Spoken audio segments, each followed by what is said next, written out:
A man stands alone next to a stop sign, sporting a blue and yellow hat, with brown animal ears stitched onto it, and a shirt that boldly states, "I am Mike, the hardcore plus awesome." This image is likely familiar, but do you know the context behind this video?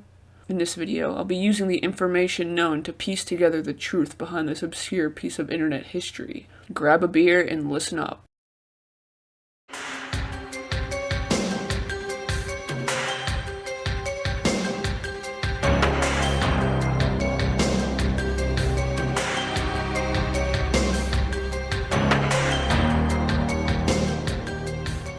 Our story centers around a man by the name Mike. He's a college student in Michigan who's beginning his journey as an artist. He primarily draws anther animals and will often draw his friends, but his main interest is skunks. He's attempting to juggle his social life, classes, and his creative ventures, but he's feeling unsatisfied. He remedies this by creating an imaginary skunk girlfriend named Melissa. He begins to create animations featuring himself and his girlfriend, along with making various pieces of artwork. His first animations are short PSAs featuring himself and Melissa. One PSA titled "Mike and Melissa Hang Out with a Squirrel" is screened at his college's film festival, and it wins an honorable mention. Later, he creates a Facebook for his creations, where he posts artwork featuring Melissa and various characters. He also posts scripts for future animations. Along with that, Mike would sometimes interact with an account posed as Melissa. After 1 year of creating online content, he uploads his longest piece of content yet, a 15-minute animated pilot, once again featuring Mike and his girlfriend. The pilot is titled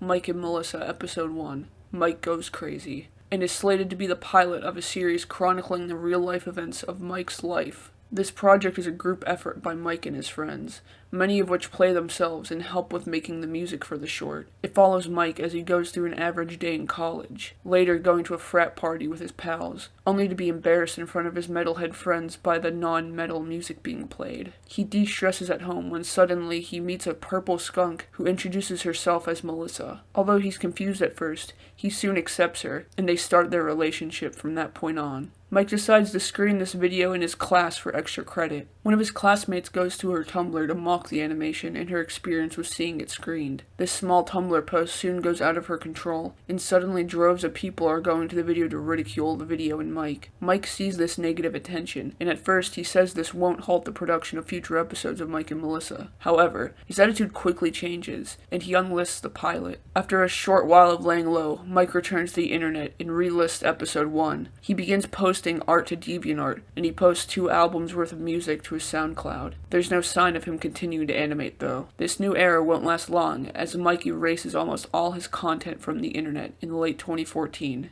Never to return. This was the point in which Mike's content all became lost to time. There was no way of watching Mike and Melissa episode 1 until February of 2015, when an unknown internet user re-uploaded the pilot. This user did not archive any of the other videos by Mike though. One of the pieces of Mike and Melissa media that was saved was a script titled Episode 22. This script follows Mike as he attempts to think up a gift for Melissa for their 1-year anniversary by searching through her memories. The video continues to gain traction for the story of it being shown in a college class, and for its crude art style. A few videos discussing the pilot caused noticeable spikes in the video's infamy. In early 2019, 2 notable videos were uploaded, including one by Oni Plays and one by Salty DK Dan, each reacting to the animation. By this point, the video is primarily known for its negative reputation and the tale of it being shown in class. In early 2020, a wiki forms for Mike and Melissa, and this wiki eventually leads to a fan-run Discord server, where a small but dedicated community of fans slowly formed. Although many have attempted to find the lost content, the search has left them empty-handed. Despite this, they still continue their search,